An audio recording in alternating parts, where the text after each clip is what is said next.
Hello, everyone. We're going to read from a book of fairy tales. The story today is The White Cat by Madame la Comtesse L'Olmoy, 1682. Apologize if I did not pronounce it appropriately. Illustrated by Janet and Anne Graham Johnstone. Once upon a time, there was a king who had 3 sons. They were all so clever and brave that he began to be afraid that they would want to reign over the kingdom before he was dead. Now, the king did not wish to give up ruling his kingdom, so he thought he would keep his sons busy with promises that he would get out of when the time came for keeping them. So the old king sent for his sons and said to them kindly, "My dear children, now I am growing old. It is difficult for me to rule my kingdom as carefully as I once did. Therefore, I wish that one of you should succeed to my crown.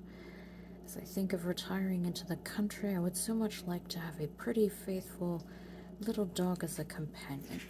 I promise that the one who brings me the prettiest, tiniest dog shall succeed me at once." The princes were very surprised by the father's sudden decision and his fancy for a tiny dog. However, they accepted his idea with pleasure and soon bade farewell to their father. The king gave them presents of silver and precious stones, and having appointed to meet again at the palace in a year, they set out. The princes swore on oath before parting from each other that, whichever won the crown, they would never be envious or jealous. Then each took a different road. Now, the youngest prince was handsome and gay and knew everything that a prince ought to know, and as for his courage, there was simply no end to it. He journeyed from day to day, buying little dogs and giving them away when he found a better, smaller dog. He did not know where he was going until at last, just at nightfall, he reached a great gloomy forest. He did not know his way and had lost his courtiers. And to make matters worse, it began to thunder and rain, and the rain poured down. The poor prince was soaked. After walking a long time, he fancied he saw a faint light and began to hope he was coming to a cottage where he might find some shelter for the night. At length, guided by the light, he reached the door of the most splendid castle he could have imagined. This door was of gold, covered in jewels, the brilliance of which had guided him through the forest. The prince was terribly wet and wanted to go in. By the door he saw a deer's foot hanging by a chain of diamonds. He wondered who could live in this magnificent castle. The prince pulled the deer's foot, and immediately a silver bell sounded and the door flew open. He could see nothing but numbers of hands in the air, each holding a torch. He felt hands pushing him forward. Drawing his sword so that he would be prepared for whatever might happen, he entered the hall paved with lapis lazuli, while 2 lovely voices sang, "The hands you see floating above will swiftly your bidding obey. If your heart treads not conquering love, in this place you may fearlessly stay." The prince was guided by the mysterious hands through the castle to a very comfortable room with an armchair. At the same moment, a fire lit itself in the grate. The pretty, soft, clever hands took off the prince's wet, muddy clothes and led him to a warm bath. Then they presented him with a new suit of the richest stuffs, all embroidered with gold and emeralds. When he was ready, he was led to a splendid room, the walls of which were painted with histories of Puss in Boots and lives of other famous cats. There was a table laid with 2 golden plates, 2 golden goblets and knives, spoons and forks of gold. The prince was wondering who the second place could be for when suddenly in came a dozen cats, carrying guitars and rolls of music. They took their places at the end of the room, and under the direction of a cat who beat time, they began to mew in every imaginable key and draw their claws across the strings of the guitars, making the strangest kind of music. The prince simply had to smother his laughter. "What shall I see next?" he said to himself.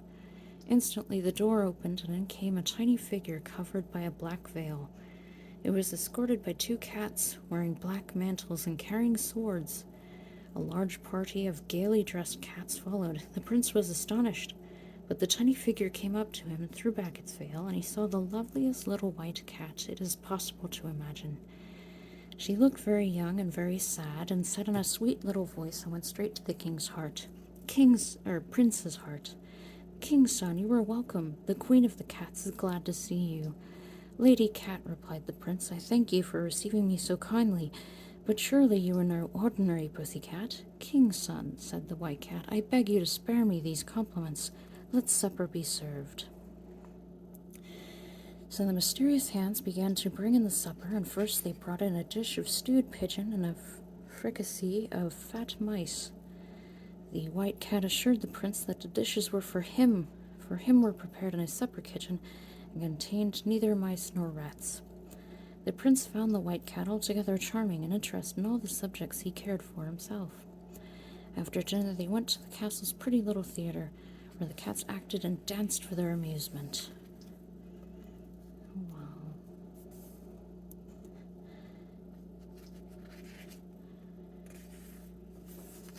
After a good night's sleep in his comfortable room, the prince was awakened by a noise and confusion outside his window. The magic hands quickly dressed him in hunting costume. When he looked out, all the cats were ready for hunting. Some were leading greyhounds and some blowing horns, for the white cat was to hunt today. The prince, to his surprise, was given a wooden horse to ride. He found the white cat mounted on a beautiful monkey. During the hunt, the monkey could even climb up to Eagle's Nest. Never was there a more pleasant hunting party. When they returned to the castle, the prince and the white cat supped together as before, but when they were finished, she offered him a crystal goblet. This must have contained a magic draught, for as soon as he had swallowed its contents, he forgot everything, even the little dog he was seeking for the king. He only thought how happy he was to be with the white cat. And so the days passed until nearly a year was gone. Then one day the white cat said, Do you know you have only 3 days left to find the little dog for your father? Then the prince remembered everything and cried, How could I have forgotten something so important? Even if I could find the dog, no horse can take me to my father's kingdom in 3 days. And he was very distressed. But the white cat said, King's son, do not trouble yourself. I am your friend and will make everything easy for you. Stay here for another day. The wooden horse will take you home in 12 hours. I thank you, beautiful cat, said the prince, but I have no dog for my father. Then the white cat gave the prince a walnut and purred. See, there's a prettier one in this than in the dog star. The prince thought she was teasing him, but when he held the walnut to his ear, he distinctly heard a tiny voice say, Bow wow. The prince thanked her 1,000 times and said goodbye sadly when the time came for him to set out. The days pass so quickly with you, he said. I only wish I could take you with me. But the white cat shook her head and sighed deeply in answer. After all, the prince was the first to arrive at his father's palace. He had not opened the walnut, as the swift journey might have given the little dog a cold. His brothers arrived with all sorts of little dogs, including 2 very small ones in baskets that were so fragile that they hardly dared touch them. They were arguing together as to how they would split the kingdom between them. Then the youngest prince stepped forward, drawing from his pocket the walnut the white cat had given him. He opened it quickly, and inside was a lovely gold acorn. The acorn sprang open. Inside was a cobnut. When the cobnut fell apart, out jumped the prettiest little dog. The prince placed it on the floor, and it began to dance and bark. The king did not know what to say, and the 2 brothers were astounded. Nevertheless, the king did not wish to part with his crown. He told his sons they had been so successful this time that he would ask them to set out once more and bring him a piece of muslin fine enough to pass through the eye of a needle. The princes were a little unwilling to set out again, but as it gave the elder sons another chance, they agreed. The youngest son mounted his wooden steed and sped back to his beloved white cat. She was lying on a white cushion and was overjoyed to see him. The prince told her of his success and how impossible he thought the king's demand for the muslin. The white cat looked serious and said she must think very hard, but luckily there were some cats in the castle who could spin very well. Then the hands appeared carrying torches and conducted the white cat and the prince to a long gallery from which they watched a magnificent firework display. It was in honor of his return. After the fireworks, they had a delicious supper, which the prince enjoyed even more as he was very hungry after his ride. The days passed as quickly as before. It was impossible to feel dull with the white cat. She had such a talent for inventing amusements. Indeed, she was much more clever than a cat had any right to be. But when the prince asked how she was so wise, she replied, "King's son, do not ask me. Guess what you please. I may not tell you anything." Presently, the white cat told him it was time for him to return to the king, and that he must not worry about the muslin. The cats had made it very well. This time, she added, "I can give you a suitable escort." In the courtyard, she showed the prince a superb chariot of burnished gold, enameled in flame color, and drawn by milk-white horses harnessed four abreast. The horses' trappings were of scarlet velvet embroidered with diamonds. 100 chariots followed, each drawn by 8 horses and filled with officers in splendid uniforms. 1,000 guards surrounded the procession. "Go," said the white cat, "and when you appear before the king in such state, he surely will not refuse you the crown which you deserve.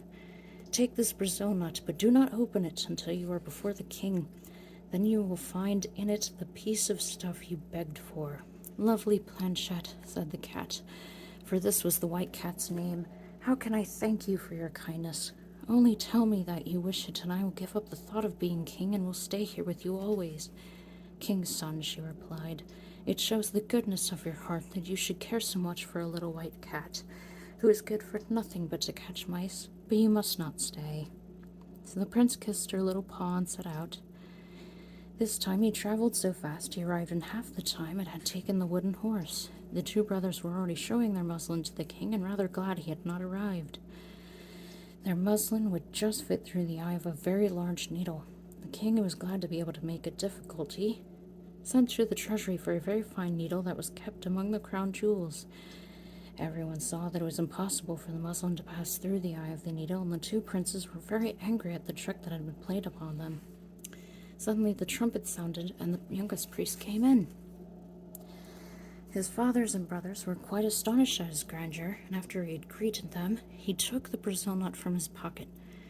He opened the nut and found inside a hazelnut. He opened it, and there lay a cherry stone. Everyone was watching, and the king was chuckling at the idea of finding a piece of muslin in a nut. The prince cracked the cherry stone and found only its kernel. He opened it and found a grain of wheat. At this everyone laughed. Inside the wheat was a millet seed. The prince began to wonder and muttered softly, white cat, are you making fun of me?" In an instant he felt a cat's claw give him quite a sharp scratch. This encouraged him, and he carefully opened the millet seed and drew out of it the loveliest piece of muslin, so fine it was almost like mist. When the needle was brought, the muslin went through the eye 6 times with the greatest ease. The king turned pale, and the other princes stood silent and sorrowful, for all had to admit that this was the most wonderful piece of muslin in the world. Presently the king said to his sons with a deep sigh, "Nothing could make me happier in my old age than to know how much my wishes mean to you. Go all of you at once, and whoever brings back the loveliest princess as a wife shall have the crown, for a king must have a queen." The youngest prince considered he had won the kingdom fairly twice over, but he was too well bred to argue, so he went back to his gorgeous chariot and, surrounded by his escort, returned to the white cat faster than he had come. This time she expected him, and the path was strewn with flowers, while the burning of scented wood filled the air. "Well, king's son," she said, "here you are once more without a crown." "Madame," he said, "thanks to your generosity, I've earned it twice over, but my father is so loath to part with it, it would be no pleasure to me to take it." "Never mind," answered the little cat. "It's just as well to try and deserve it. I will look out for a princess for you. In the meantime, I have arranged a battle of my cats with the river rats to amuse you." So a year slipped away again, and often the prince wished to know how the cat could talk and was so wise, but she only gave him answers that told him nothing. One evening, when they sat together, the white cat told the prince that if he wished to take a lovely princess home with him, he must do as she told him. "Take this sword," she said, "and cut off my head." "I," cried the prince, "I cut off your head? Planchet, darling, how could I do it?"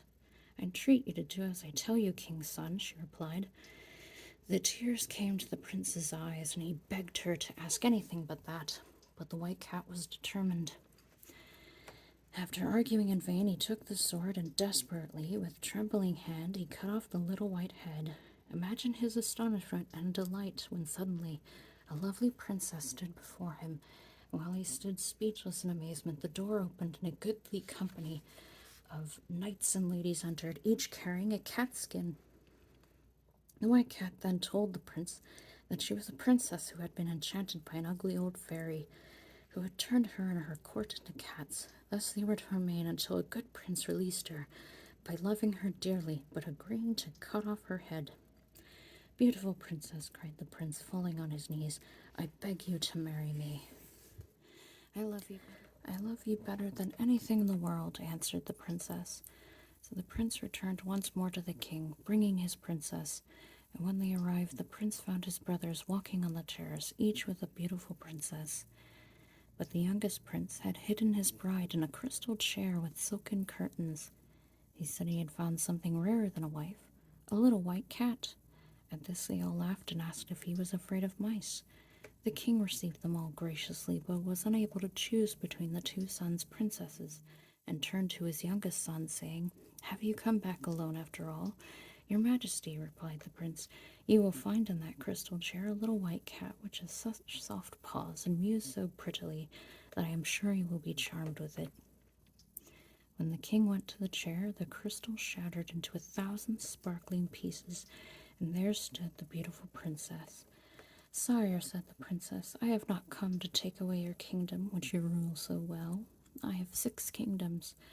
Permit me to bestow one on each of your sons. All I ask is your friendship and the hand of your son in marriage. The king, the princes, and all the courtiers could not conceal their joy, and the marriages were celebrated with great festivities.